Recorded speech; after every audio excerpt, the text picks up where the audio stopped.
Charlie's here. Bruce is here. How you doing? I'm doing great. Great to have you once again on Metal Shop. It's been a long time. Most of the time, there's a an icon such as yourself that does a solo album or yeah, an off project over to the side. But no, you do the Mandrake Project, not just an album, a multimedia experience tied to a 12 episode graphic novel. So start there and tell us how that came about. Um, well, 2014, I was thinking about doing one comic in like a gatefold thing for what was then going to be a solo album a year or so later. Okay. So we were in the middle of writing stuff, and I did a song called If Eternity Should Fail, which was the title was ripped from a Doctor Strange episode. So there's another little comic connection. Anyway, we didn't make the record because I got throat cancer and was out of action for a year and a half, and then I got back and was back with Maiden, so our feet didn't touch the floor. And by the time I got around to reviewing the material that we'd had in 2014, it was like 20 years later. So I was like, okay, let's see what we can pull together. So we pulled together all the bits we had, and in the meantime, I was thinking about the story that I'd written for this one pager. And during that awful thing that was COVID, where we were all locked up and so on and so forth, um, all I could do was sit at home in London and talk to people on Zoom about stuff. So my buddy was a Hollywood scriptwriter, Sasha Gervasi, and he said, "Hey, you know what? You know that comic book thing you had?" He goes, "My buddy's a guy called Kurt Sutter, who did like Sons of Anarchy and stuff." I'm like, "No kidding." Well, I've just been binge watching that show, and I did this kind of like was doing the storyboard for the video for Writing on the Wall for Maiden. And so as I was writing that, I said, I'd love to talk to Kurt because wow, great. Maybe you could give me I'm thinking of doing a graphic novel, but I don't know how to do it. So we were chatting to Kurt, and Kurt said, "Hey, your story's pretty good." I went, "No, get out of here. Really?" I mean, he said, "No, no, no, no, it's really good." He said, "You should definitely do that." I said, "Well, how do you how do you do that?" He said, "Well, I'll tell you what. He had a graphic novel called Sisters of Sorrow, and he said, I'll send you the pitch document. I'll send you the one pager. I'll send you the script, the outline script, and then some of the other info. You'll see the kind of way it's laid out."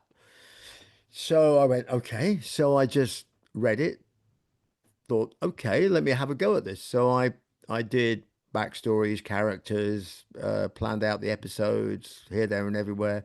Went back later on, had a one-on-one with Kurt, and said, "What do you think?" And he said, "Yeah, it's pretty dark, man." I went, "Okay. Is that too dark?" He said, "No, never too dark." I went, "Right. Who should I talk to about this?" And he said, "You should talk to some guys called Z2." I went, "That name sounds familiar." Turns out Z2 have been doing, or Z2, Z2, it's a Z or a Z, have been doing, collaborations with bands for a while, doing these really, really well produced, brilliant, like coffee table size books and, smaller volumes. And they were working with Maiden actually to do Peace of Mind. So I went to the editorial team and said, "Look, I've got this crazy idea. You might not be interested because I know you don't do graphic novels." They said, "No, we've always wanted to do one, but we never had the right one." And I said, "Well, can I pitch this to you?" And I was there for about 2, 3 hours, and they said, "You know what? This is the kind of cool. We want to do it." I said, "Okay." So that's what happened. We put together the team. We put together the artist, Bill Sienkiewicz, legendary, artist for the covers. He signed up to all 12. We got some great artists doing the artwork. Tony Lee is working with me on the scripts, on the physical script of each episode. Although he's getting worried because I'm getting better at it now. So so we're at episode 4 is now the first volume of 1 to 4 is out. It's the most incredible presentation book, a slipcase, everything. It's awesome work of beauty. I mean, and scripts are done for the next 3 episodes. We're currently just coming up to the end of episode 5, with art and everything. So the whole cycle will continue, um, until we get to episode 12. And then we see what happens then. That's going to be another couple of years away. This whole thing, as it takes a while to produce all this stuff. But yes, that's how the Mandrake Project ended up being embedded in the album. And there's some songs in there that inform the the graphic novel. And there are also a few Easter egg. There's a few lines in the graphic novel that are straight rips from some of my lyrics from some of the solo albums that you can drop in there. So people, when they read the graphic novel, will go, "Hey, oh, where's that from?" You know, and stuff like that. But they're standalone. The things. The graphic novel doesn't depend on the music. The music doesn't depend on the graphic novel. Well, there you go. That's a long answer to a simple question. For your essence is music to in my mind, and I'm sure that's probably totally different in your mind. Um, but in my mind, your essence is all about the music.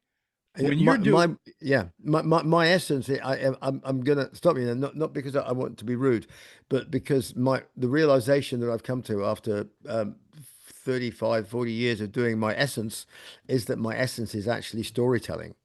And what I do is I tell stories. I just do it through music or other things. that's fantastic. When you're doing the album and you've got a 12 episode graphic comic series, what did you have to like pay attention to the album to make sure that it stood on its own as an entity, even without the graphic? Mm. No, because the with the when you're in that medium of music, it has to stand on its own as music. What I didn't want was a kind of I'm going to show my age here, a kind of like a Jeff Wayne War of the Worlds concept album with like and here is a big narrator explaining what is going to happen in the next song. The Martians are coming. Imagine. So no, I didn't want any of that. I wanted the record to be as rock and roll as you like. But when people dug into the lyrics, they could go, oh. Oh, what's that about? Well, it doesn't matter. It's freestanding. It works all on its own. But if you want to read the comic, you might get a little bit more information from both ends. Since this has taken quite a while to come to fruition, is there a Yeah. plan that's solid for you to do more music and the continuation of the graphic series? I've got eight. Well, we've, as I said, we've got three scripts in production at the moment for episode 5, 6, 7. Once we're getting halfway through those, I'll write episode 8. I know what happens in episode 12. I just got to get from episode 9, 10, 11, and we're there. In terms of new music, I've got 18 songs demoed that I did in April with the band I'm playing and touring with live, which is the same band that I played and toured with on the last European tour and South American tour. They're an amazing band. They're also the same guitarist that did all the new guitars on Balls to Picasso, and in fact, um uh, um, some of the solos on Mandrake were actually done. Um, Krista Clerk actually played on Mandrake on 2 or 3 of the solos there. Those are his tracks. So I mean, it's a great band. Tanya Callahan on bass from Whitesnake and Twisted Sister as well. Before that, so it's just superb. We've got a crazy keyboard player who's a concert pianist and just general maestro, and brings out one of 3 guitars that comes out, and he's an absolute monster on the guitar. So we've got giant Japanese drums, dueling timbales, a theremin, crazy Swedish guitarist who might just have a double neck, and we that's a guitar, not him. So we just have the most amazing live band. And we're going in the studio to finish your question. We're going in the studio in January next year to record the album with Brendan Duffy, who remixed Balls to Picasso and did an amazing job. So we're going in the studio with him in January, and we're looking to release the album in 27. Also, Picasso has a lot of diverse sonic elements, Oh intricate yeah. progressive passages. I mean, even clean vocals.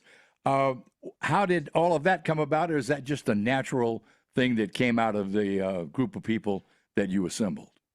No, I mean the composition of everything came out of, so some of it was me. So Tears of the Dragon is my tune.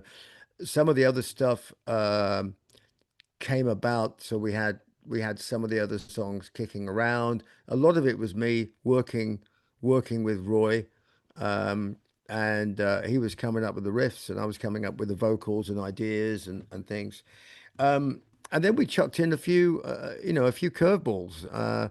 So which we've been able finally to kind of develop on the reimagined album, which is so much of it just sounds better.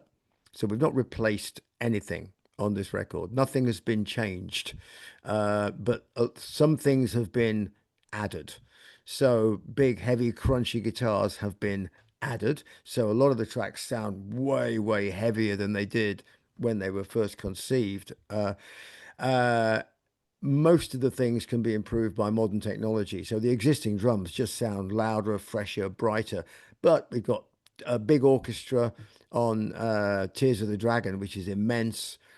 Change of Heart with beautiful string sections and like these like whole choirs of guitars. And horn. Oh yeah, loving the horn section, which is two Berkeley music professors who heard Shoot All the Clowns, and Brendan, our producer, Brendan was doing a PhD in music at Berkeley by like correspondence, in between getting 5 Grammys while he was at it. And he said, "Hey, listen, I played the track to my music professors, and they're up for doing the horn section." So one of them was trumpet, one of them was trombone, and they got some buddies together and they played on it just for a blast, Um, and that track, Shoot All the Clowns, just explodes now. It's fantastic.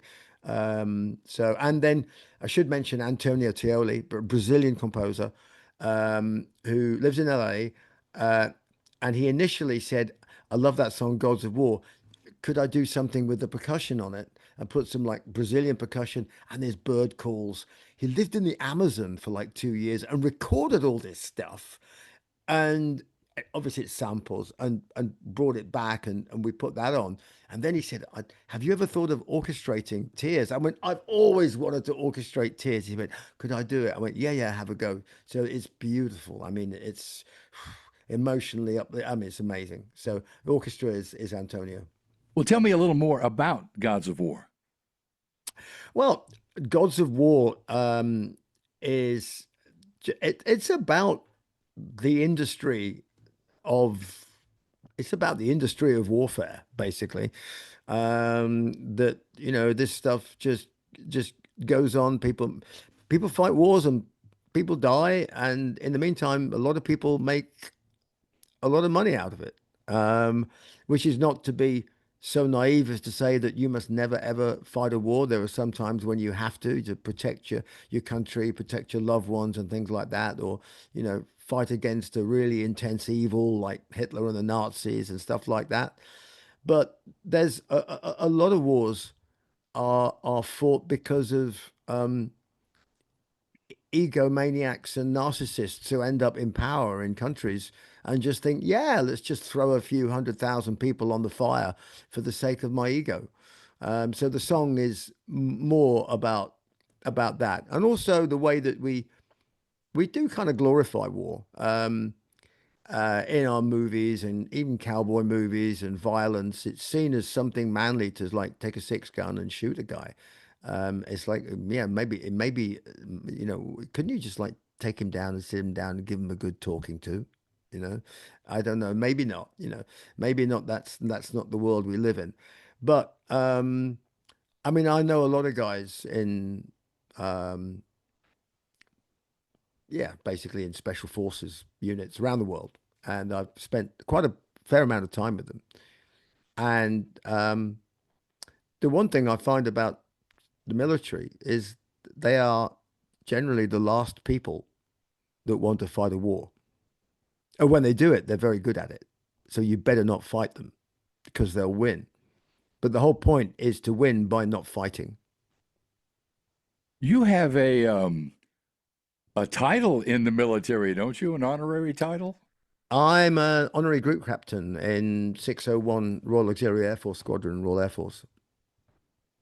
I had read something about that. You love to fly. Do you want to talk about that for a second, or shall we move on with balls to Picasso? No, I mean, no, no, no, no. That's cool. I mean, it's very simple. There's a squadron that was founded in the 1920s or 30s in 1920s actually in Great Britain, 601 squadron. There's a bunch of them. There's 600, 601. I think it goes up to like 606 squadron, I think. They're all volunteer, uh, part-time reservists. Um, the squadron shot down 200 enemy aircraft in the Battle of Britain, and then went on and was disbanded in 1958. It was then reformed 2 or 3 years ago, more than that, about 5 years ago, actually, with the intention of attracting different talents to assist the Royal Air Force. So we have industrialists, we have rock stars, we have academics, we have researchers, we have people who write the software for the F-35, we have people who are experts in buying and selling oil. And all of this comes together, and we support and try and assist and also advocate for the Royal Air Force and for the British forces in general because we think that they're pretty cool people. I think a pretty cool song on balls to Picasso is Cyclops. Can you tell Yeah. us where did that one come from? Yeah, I mean, I don't know whether I was before my time, but way back when in like 93, 94, I was just really going, we're moving into a completely um, observed society.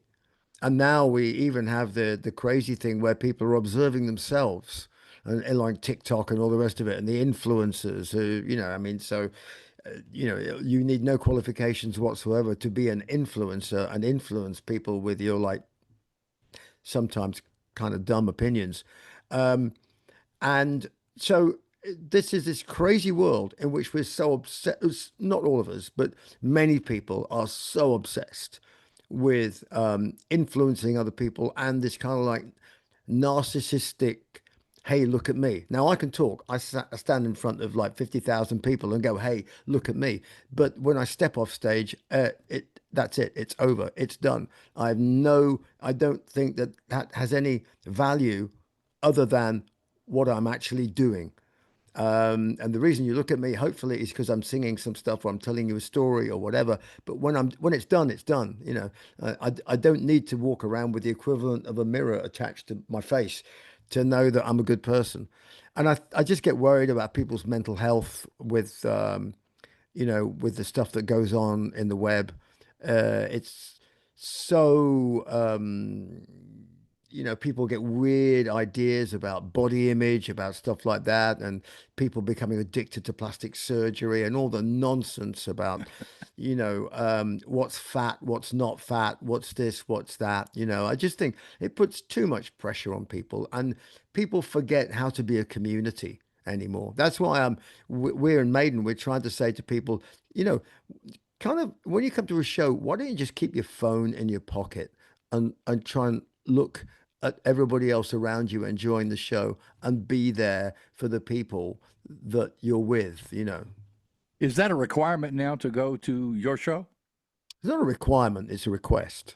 Ah, I mean, it's a polite request that, like, really, what is the point? What is the point in paying all this money and turning up and staring at a tiny little box for like, I don't know, however long. I mean, first of all, it's we play in Maiden now. The show is 2 and a bit hours long, so your arm's going to get real tired.